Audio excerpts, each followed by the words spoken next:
안녕하세요. 유니브 클래스의 박세준입니다. 이제 중간고사가 끝나고 수행평가가 다가오고 있는 시즌이 됐죠. 여러분들이 특히 자유탐구라던가 이런 걸 할 때 주제를 어떤 것으로 잡으면 좋을까 막막함을 많이 느낄 거예요. 주제를 찾는 방법이랑 그리고 이걸 어떤 식으로 더 발전시킬 수 있는지 그 방법들, 매체들을 알려줄 거니까 잘 따라오기 바랍니다. 먼저 수행평가를 챙긴다면 우리 학교에서 어떤 수행평가를 하는지를 파악하는 게 가장 첫 번째 과제가 되겠죠. 실험을 할지, 토론을 할지, 혹은 토론을 한다면 어느 단원에서 하는지 이런 것들을 대략적으로나마 파악을 할 수 있는 방법이 있어요. 학교알림이 사이트에서 우리 학교에 대해서 검색하면 알아볼 수 있습니다. 제가 상문고등학교를 나왔으니까 제가 모교로 찾아볼게요. 이렇게 상문고등학교 페이지에 들어가면은 제일 우측에 학업 성취 사항이라는 게 있어요. 여기 누르면 교과별 학년별 평가 계획에 관한 사항, 이걸 눌러주면 밑에 교과지도 평가 계획이라는 게 있습니다. 근데 여기서 위에 있는 자료 제출일 있죠? 이거를 1차로 바꿔주세요. 그러면 1학기 평가 계획에 관한 사항이 나와요. 이 파일을 다운로드 받아서 열어주면은 평가를 어떤 식으로 했는지 파악할 수 있습니다. 촬영일 기준으로는 작년 4월에 올라온 자료이기 때문에 작년 1학기의 수행평가 방식이 나와 있어요. 보통 4월 한 말 정도면은 학교별로 다시 업데이트가 되거든요. 올해 수행평가는 그렇게 확인을 해보는 게 좋겠습니다. 이렇게 수행평가를 어떤 식으로 하는지 알아냈다면은 이제 내가 거기에 맞는 적절한 주제를 찾을 수 있어야 되겠죠. 세특을 진로랑 관련하든 전공이랑 관련을 짓는 보고서를 만드는 그런 형태의 수행평가를 많이 하게 되잖아요. 근데 이때 이제 제일 어려워하는 부분들이 주제를 찾는 방법. 그래서 오늘 어떤 매체에서 찾으면 좋을지 추천해 줄 겁니다. 가장 첫 번째로 추천해 줄 매체 바로 책, 교과서입니다. 이게 정말 제가 수도 없이 강조하는 정말 중요한 매체예요. 그 이유가 모든 주제 탐구는 상식에서 비롯됩니다. 실제로 종합전형에 합격하는 학생들을 보면은 그 학생들은 책을 많이 읽어요. 아는 게 많으면 시야가 달라집니다. 그러다 보니까 재밌는 주제들이 나오고 재밌는 활동들이 나오는 거예요. 가볍게 읽는 책들로도 주제 탐구를 하기가 되게 좋은데 교보문고라든가 영풍문고라든가 이런 대형 서점 사이트에서 내가 탐구하려고 하는 주제랑 관련된 쉽게 설명이 되어 있는 교양 서적을 찾으면 되고요. 예를 들면은 문과 같은 경우에는 고전인문학이나 고전문학 도서 같은 거, 이과 학생들 같은 경우에는 교양 과학 도서들, 이런 도서들을 찾으면 되는데, 예를 들면은 철학은 어떻게 삶의 무기가 되는가, 이 책들 많이 알고 계시죠? 이거 책 광고하는 거 아니고 정말 이 책을 많이 제가 추천을 해요. 이 책에 니체가 말하고 있는 르상티망이라고 하는 개념이 나옵니다. 약자가 강자에게 품는 열등감, 분노, 질투 이런 것들을 이야기를 해요. 르상티망은 그냥 그런 개념이군요 하고 넘어갈 수도 있고, 내가 만약에 경영학과를 준비한 학생이다. 그러면 르상티망을 현대 개념에다가 적용을 한다면 기업가와 노동자가 되지 않을까? 또한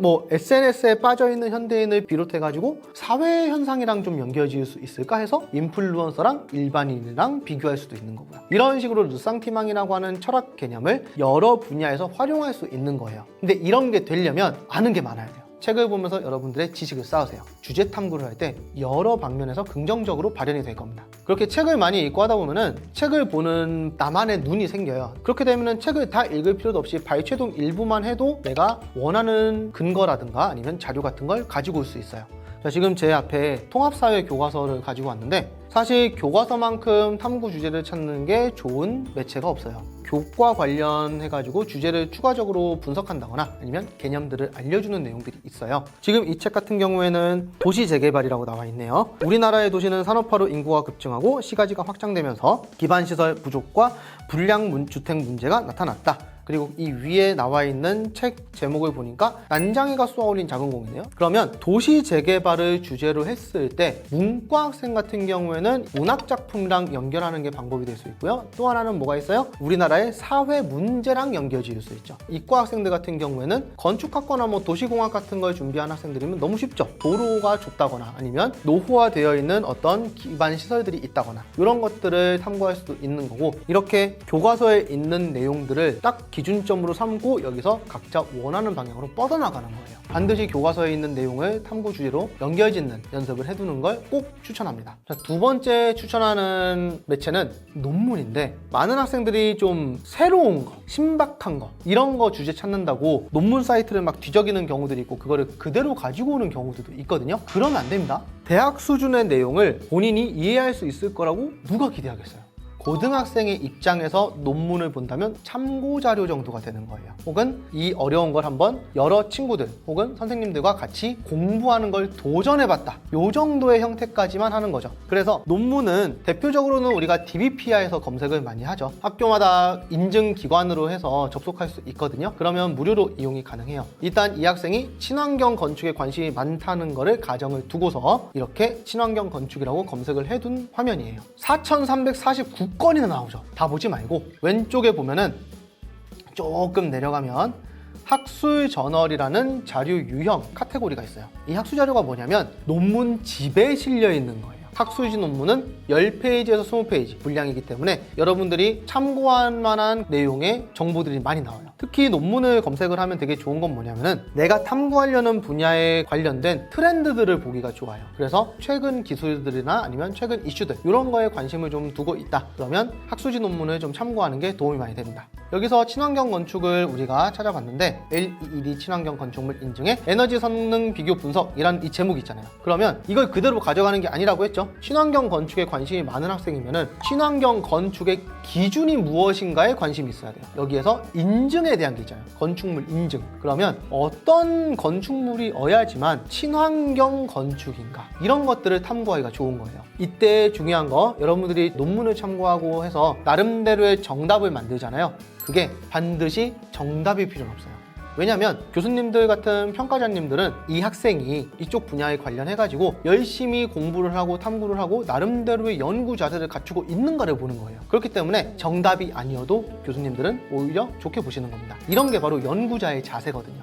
대신에 너무 말도 안 되는 소리 하는 그런 걸 하라는 게 아니고 논리적인 탐색 결과 이렇게 결론이 나왔다. 이런 식으로 논리성을 보여주는 형태라면 내가 만들어낸 그 결론이 정답이 아니어도 괜찮아요. 마지막으로 이야기할 거는 선생님 찬스입니다. 선생님 찬스도 잘 활용해야 돼요. 무턱대고 막 맨날 가면 안 돼. 내가 필요할 때만. 예를 들면 내가 수학에 대해서 공부를 하고 있는데 오일러 공식에 대해서 탐구하다가 좀 더 많은 자료가 필요할 것 같아요. 그러면 수학 선생님께 가서 선생님 오일러 관련해서 추천해 주시고 싶은 책이나 이런 것도 있을까요? 이런 식으로 여쭤보는 거죠. 선생님께서 추천해 주신 책을 읽은 다음에 그 내용을 근거로 삼는다거나 이런 식으로 하는 거죠. 그러면 담당 선생님은 내가 추천해 준 걸 잘 활용하고 있구나. 학생은 선생님께 예쁨도 받고 추천해 주시는 그런 주제들로 또 한 번에 공부도 할 수 있으니까 일석이조가 되는 거죠. 그러니까 이렇게 선생님 찬스를 활용하는 것도 좋은 방법이 돼요. 선생님한테 너무 막 굽신거린다거나 이런 식으로 오해하진 않았으면 좋겠어요. 이건 어디까지나 선생님께 해당 과목에 대한 열정, 열의, 성실성, 노력을 보여드리는 거다라고 이해를 해주면 좋겠습니다. 첫 번째로 이야기를 나눌 매체는 유튜브입니다. 유튜브는 비추천. 절대 추천하지 않아요. 유튜브에 있는 어떤 특정 소재를 가지고서 탐구하는 건 그런 거는 괜찮죠. 교과서에 있는 내용이랑 연결해가지고. 근데 그렇지 않고 유튜브 자체만으로서 가지고 온다거나 유튜브를 정말 탐구의 주된 동기로 삼는다거나 그러면 정말 좋지 않아요. 예를 들면 이런 거예요. 유튜브를 통해서 땡땡땡 주제를 찾아보고 하는 거랑 땡땡땡 책으로 자신의 주제를 찾아보고 다르죠. 책으로 했다고 하니까 훨씬 전문성 있어 보이죠. 훨씬 진정성 있어 보이죠. 유튜브로 찾아봤다? 안 돼요. 어디까지나 유튜브는 최신 트렌드를 찾아보는 정도. 근데 이제 유튜브를 또 활용을 많이 해야 되는 친구들이 있죠. 뭐 영상 쪽 미디어학과라든가 아니면 광고공부학과 같이 분석을 해야 되는 일들이 생기잖아요. 근데 그때에도 유튜브만 참고하는 게 아니고 유튜브에서 보는 영상을 어떤 식으로 나만의 해석을 가지고 올 것인가. 그거는 교과서라든가 논문이라든가 다른 매체들을 활용하는 게 반드시 들어가줘야 되는 거예요. 유튜브만 가지고서 탐구하는 건 깊이 있게 탐구하기가 좀 어려워진다는 거 꼭 기억해 주시면 좋겠습니다. 이제 이야기할 매체는 뉴스 기사예요. 뉴스 기사로 찾아가지고 넣게 되면은 사실 내용 그냥 긁어오면 되거든요. 어렵지 않잖아요. 그러다 보니까 제대로 공부하는 기회가 별로 없어요. 자칫 잘못하면 내가 한쪽 방향에 대한 이야기만 해버릴 수 있어요. 특히 문과 학생들. 어느 주장에 대해서 한쪽에 대한 이야기만 해버리면은 내 생기부 내용과 내 수행평가의 내용들도 내가 그쪽에만 생각하고 있는 걸로 잘못 적힐 수 있거든요. 그래서 그런 것들을 피해야 돼요. 이과 학생들 같은 경우에는 트렌드에 대해서 막 새롭게 개발되는 기술들 적고 그러는데 정작 그거 면접 준비한다고 물어보고 그러면은 기억을 못해요. 만약에 뉴스 기사를 활용하려고 하는 학생들이 있다면 어디까지나 상식을 쌓는 용도라고 생각해 주는 게 좋을 것 같아요. 아예 뉴스 영상을 그냥 틀어놓으세요. 아침 뉴스나 저녁 뉴스를 그냥 틀어놓고 내가 할 거 하는 거예요. 그러면 내가 관심을 두고 있는 주제가 아니어도 다양한 주제들을 귀로 들을 수 있잖아요. 근데 내가 뉴스 기사를 찾아보거나 아니면은 뉴스 클립 영상 같은 것들을 유튜브에서 찾아보거나 하면은 내가 관심 있는 주제에 대한 것만 알게 돼요. 너무 한쪽에만 치우친 정보로 될 수 있다. 그것보다는 다양한 정보를 습득하는 게 훨씬 좋습니다. 추가적으로 한 가지 더 이야기를 좀 나눠보려고 해요. 바로 요즘에 굉장히 핫하죠. 챗 GPT. 챗 GPT를 활용해서 수행평가 주제라든가 이런 것들을 활용할 수 있을 것인가, 이걸 한번 확인을 해볼 건데, 일단 제가 컨설턴트로서 이 챗 GPT에게 입시적인 것들을 물어봤을 때는 별로 도움이 안 됩니다.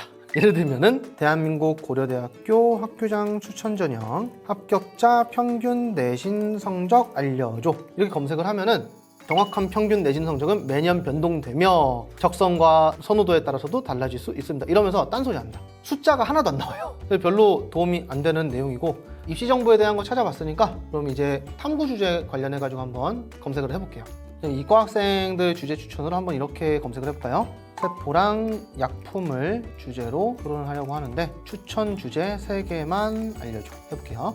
약물 내성에 대한 연구와 세포 손상, 그리고 암 치료에 대한 혁신적인 세포 및 약물 연구, 약물 개발 및 임상시험, 이렇게 3개가 나오네요. 자, 이 3개의 주제를 여러분들이 보면은 어떤 느낌이 되죠?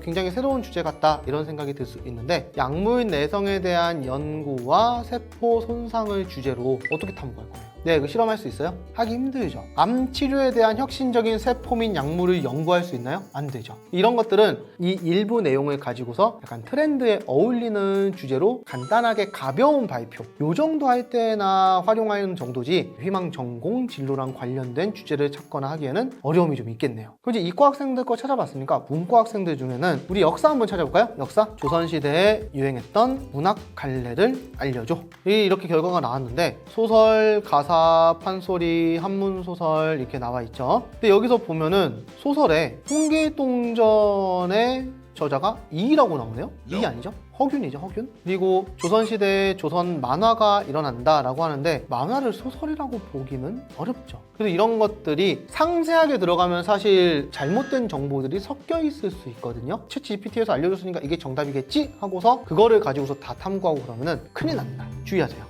그래서 여러분들이 좋은 주제를 만들고 싶다면 챗 GPT는 이용하지 않는 게 좋겠습니다.